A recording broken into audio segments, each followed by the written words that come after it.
એક જોરદાર breaking news સામે આવી ગઈ છે, જેમાં રાઘવ ચડ્ડાએ સંસદની અંદર મુદ્દા ઉઠાવેલા કે 28 દિવસનો પ્લાન આપવામાં આવે છે અને 30 દિવસના પૈસા ટેલિકોમ કંપનીઓ લઈ રહી છે. એને ધ્યાનમાં રાખીને સરકારે BSNL કંપનીમાં એક નવી ઓફર લોન્ચ કરી છે, જે 30 એપ્રિલ સુધી જ માન્ય રહેશે. તો આ વિડીયો પૂરો જોવા ખાસ વિનંતી કરવામાં આવે છે, કેમ કે 30 એપ્રિલ પછી તમે આ ઓફરનો લાભ નહીં લઈ શકો.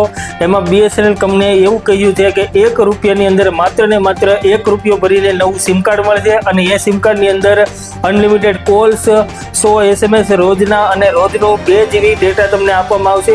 હવે BSNL કંપનીના પહેલાં જે નેટવર્ક આવતું હતું એ ખૂબ જ વીક હતું, પરંતુ હાલમાં ટાટા કંપનીની સાથે તેણે ટાઈપ કર્યું અને સેટેલાઇટ દ્વારા નેટવર્ક પૂરું પાડવામાં આવશે, જેથી સેટેલાઇટનું નેટવર્ક ખૂબ જ સારું હોય છે અને સારામાં સારી કનેક્ટિવિટી આપવામાં આવે છે. તો બધા લોકોને વિનંતી છે કે આ આપણે જે મુદ્દો સંસદમાં ઉઠાવેલો રાઘવ ચડ્ડાએ ગરીબો માટે અને તેના પ્રતિકારમાં સરકારે પણ આપણને સારી એવી સગવડ કરી આપી છે.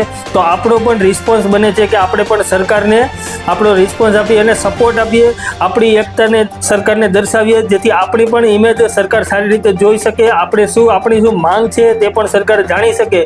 તો બધા લોકોને એવી આગ્રહ કરવામાં આવે છે, ખાસ વિનંતી કરવામાં આવે છે કે બધા લોકોએ આ સિમ કાર્ડ લેવું, ભલે ઘર દીઠ એક સિમ કાર્ડ લેવું અથવા તો જેની પાસે સગવડ હોય 2 સિમના મોબાઈલ હોય, ડબલ સિમના, તો તે લોકો માત્ર ₹1 સવાલ છે, તો તમામ લોકો લઈ શકે છે, જેથી સારો એવો આપણો જૂથ જે સરકારને મળે અને સરકાર પણ BSNL કંપનીને હજુ સારી રીતે એડવાન્સ ટેકનોલોજી લાવી અને સારી એવી સેવા આપી શકે.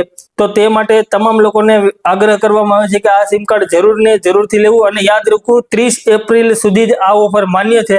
તો આ વિડીયો તમામ મિત્રો ફેમિલીમાં શેર કરો, વિડીયો ગમ્યો હોય તો લાઈક કરો અને અમારી ચેનલને સબસ્ક્રાઇબ કરો, જેથી તમે પણ આવા અગત્યની માહિતી જે ગવર્મેન્ટ અપડેટ હોય છે તેનાથી જાણકાર રહો.